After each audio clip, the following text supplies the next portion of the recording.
All right, welcome back to another Tul World podcast. I'm your host, David Ju, and I'm here with Master Ju today.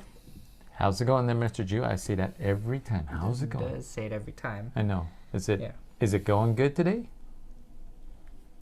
Yeah, it's going good today. All right, good. Anyways, there's lots of different ways to teach class. Lots of different things to look at. Lots of different activities that you could do. And I thought maybe we'd talk about, what have you learned over the years? I think you've had the studio for 28 years, 29 years. That's the That's our just studio. the studio. Because I've actually taught in Long- other clubs and other locations, I guess, before. But we've been in Pleasanton for, is it 29 or is it longer? 29, because Catherine's 29. Is she 29? Yeah. She's going to be 29. She's going to be 29. Yeah. So why don't we take a look at, when you just had a club, did that change in teaching style, in having a full studio, or same? No, it's changed over the years. And I kind of think about this idea. It's in the encyclopedia. I remember Grandmaster Seraph mentioned it as well. When you're young, teach with your body. When you're older, teach with your mind. When you die, teach with your legacy, right?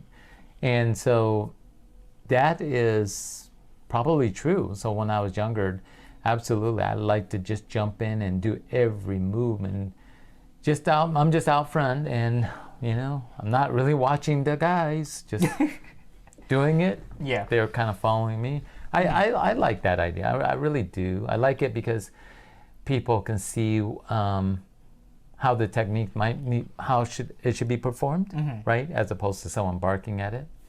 But the idea of actually teaching with your mind. So I could be in the corner, sitting on my chair, right? That's what Master Wheelie Tang talks about, is that, I can call out the command. If the commands are clear, the students understand the commands, they should execute. There's no demonstration really required, right? After you do like 4 or 5 classes an hour and, you're doing all of these kicks and punches, it's kind of hard to do 3, 4 classes like that back to back. Yeah. And you get injured or you get sick or whatever. I used to get sick a lot because I used to do that all the time. And it's because you work out so much, your immune system kind of weakens and you catch colds easier, stuff like that. So doing a lot of classes, you just can't do it. And so as I got older, I started to back off on that, right? So some class I would do the whole class, and in the other class I would more instruct and just demonstrate. And then as I get older, I got more injuries and surgery and knee replacement, hip replacement, all of that stuff. And just waking up and you go, oh, my aches and pains, I can't do this, I can't do that. Yeah. So it's changed over years, absolutely. What about you? Yeah, no, I like the idea about doing the class with them. I think it keeps it engaged. I think it kind of inspire the kids a little bit. Right. Sometimes it's hard because of space management too. I think in San Ramon, I was there over on Monday, and I was trying to do it with them too, but then it is a much smaller space, and I just couldn't without running into a kid, right? And then so that's kind of an issue there. But I do like to do it as much as I can. Right. So what we're talking about is ideal class? Well, how do you what have you learned about teaching classes in general? It is kind of over the years, you kind of wonder, why do people do Taekwondo? And I think it depends. When I first started, I was in my mid-20s, and my first few students were older teenagers, right?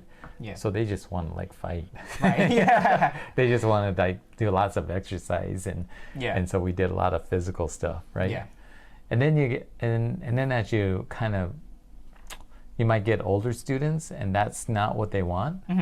They like the theory idea, and they would super enjoy sitting down and listening to how you do these things, and then getting up and then trying to do it. Right. So it's kind of different. And then now we have like really young students that are 6 or 7, and they're not sitting down to listen to intermediate hand position. Yeah.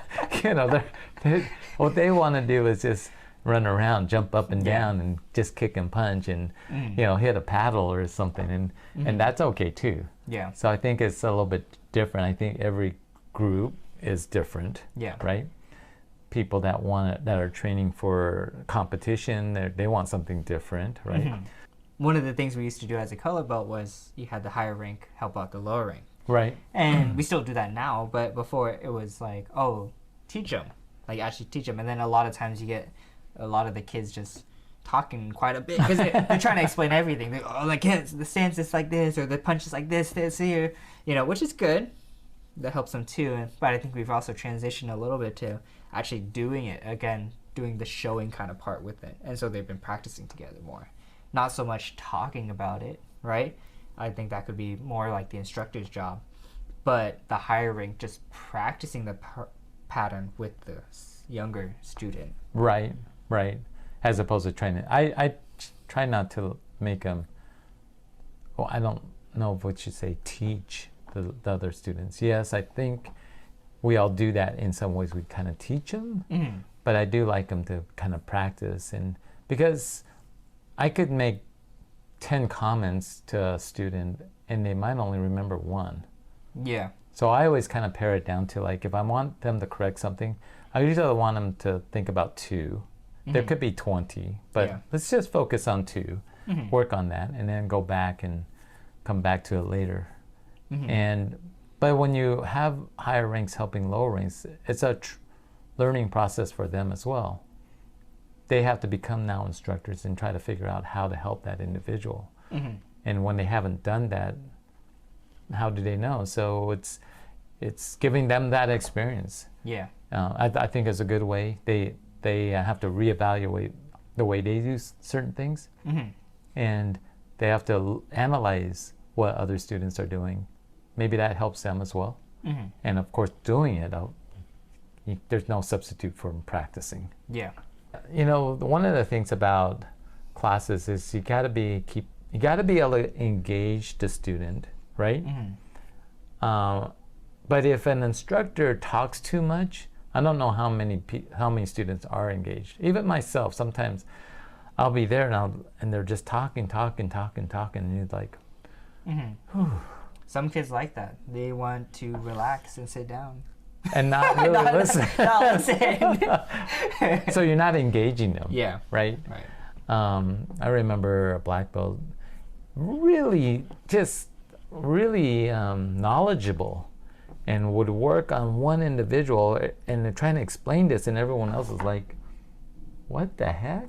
Yeah. That's not me. Right. Or whatever. Yeah. No, that's true. So. Well, I think that's why when you actually do the class with them, it's really engaging.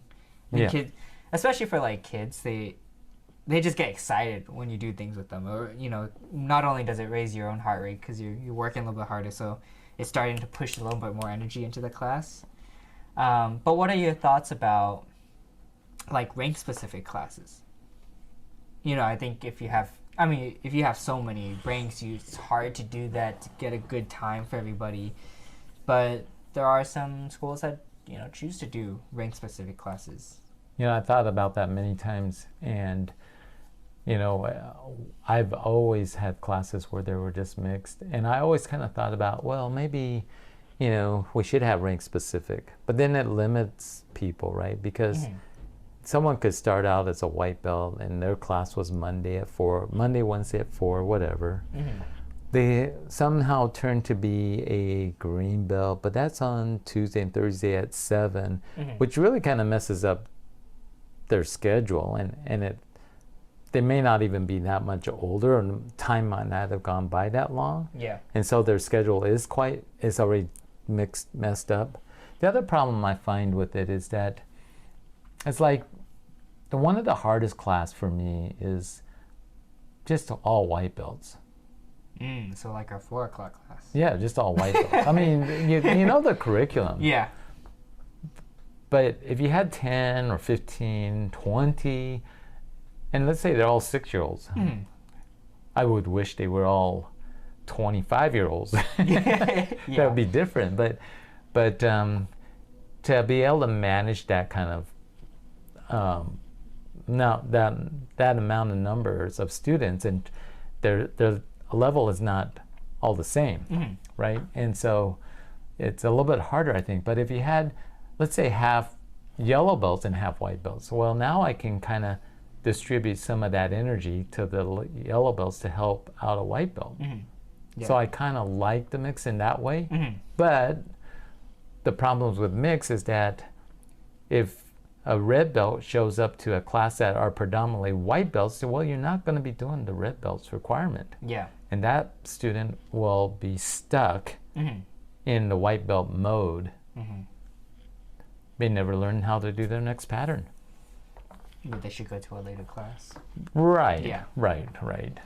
Yeah, no, I always think about rank-specific classes still. It's like, it would really help them out. But then at the same time, it's also like, it wouldn't at the same time. There's always a lot of pros and cons to that. Right. Because high ranks need to review the low ranks requirement, and that helps them out when you have it kind of mixed. Because the best way to learn something or to be better at it is really to be able to regurgitate what you learned. Are there any other ideas on classes? Ideal class? Ideal class? Or just show up. Teaching? Oh, yeah. That's the ideal class. The least ideal class is no one shows up. Oh, okay. Yeah. No. I think, like, if I was honest, like, the ideal class is either really big. Really big? Or, no, not like really big, but like, decent size. Or you're engaged. Or you're engaged, or it's one.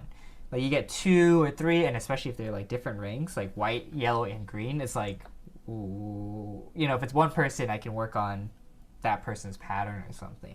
Yeah, the problem with mixed classes is that you kind of end up doing a lot of fundamentals. Yeah. And they're all similar because they just have different skill sets. I've been doing fundamentals for a year and a half. Yeah, online is there. You can only do so much. Yeah. It is important that people.